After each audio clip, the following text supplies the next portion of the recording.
Good evening. I'm Enaida Flor and welcome to Churikua.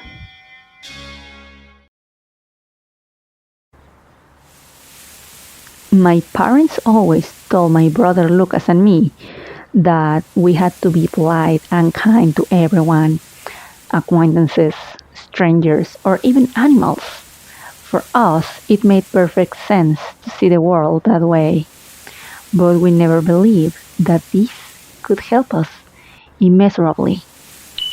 Living close to the forest, whenever we had a problem or needed to make a difficult decision, we took a walk in the woods. Our father suffered a bad accident and would not be able to continue working for a long period of time, which meant livelihood depended on him, and his accident had been almost lethal. At the time, my brother had just been admitted to college. I was still far from finishing school.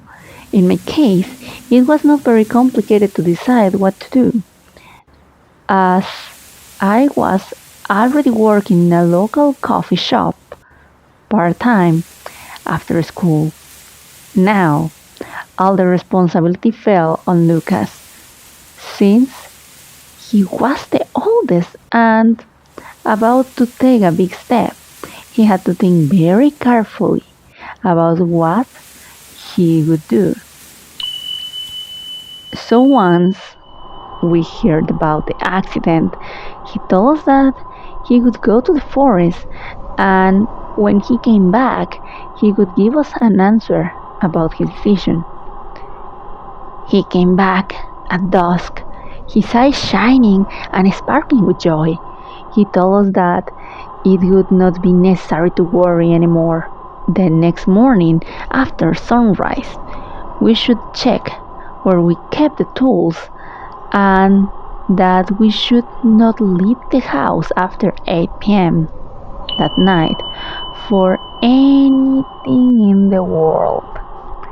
Mom, somewhat incredulously, agreed, and although she asked for explanations, Lucas insisted that he could not tell them more until the next day.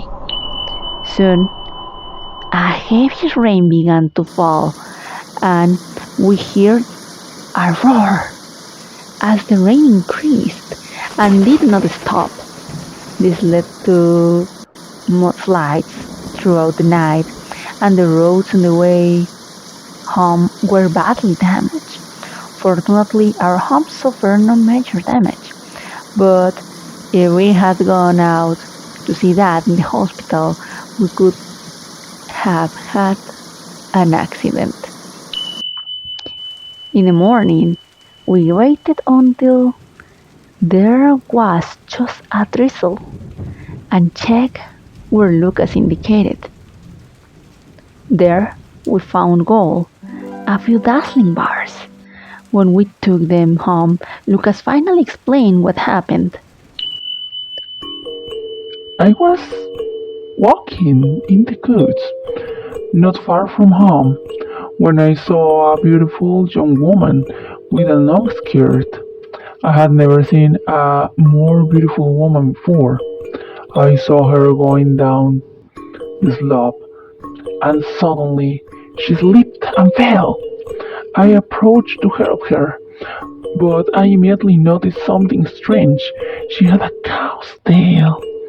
It took me by surprise when I realized that she needed help, and that overcame my fear. I asked her if she was okay. I helped her to stand up, but she couldn't support her foot very well, and it hurt. I told her that I would carry her on my back to her home so that she would get home safe and sound. I gave her some of my water and put my jacket on her so she wouldn't get cold. On the ride, we talked about mundane things like the weather, and I couldn't resist to tell her about my sorrows. She asked me to take her to a hut that looked battered, as if it had been abandoned, and asked me to leave her sitting on a log where firewood was being cooked under a tree. There, she thanked me for my attentions and told me that I was very handsome and kind, that she had a great time with me. In gratitude, she told me that some natural misfortunes were coming and gave me the recommendations that I have given to you. Not to mention that she told me that there was something for me and not to give up my dreams and to take care of my family where we keep the tools. Thanks to the Huldra that my brother met in the forest, an entity that, in the form of a beautiful woman with a cow's tail, is capable of the greatest regards or the greatest tortures here in Norway. It depends on how you treat her when you meet her. Thanks to what our parents instilled in us, that money was more than enough to pay off medical expenses, house maintenance, and some extra expenses in repairing the house. Not to mention that all this helped Lucas to continue his studies. So, it's much better to continue to be polite, regardless.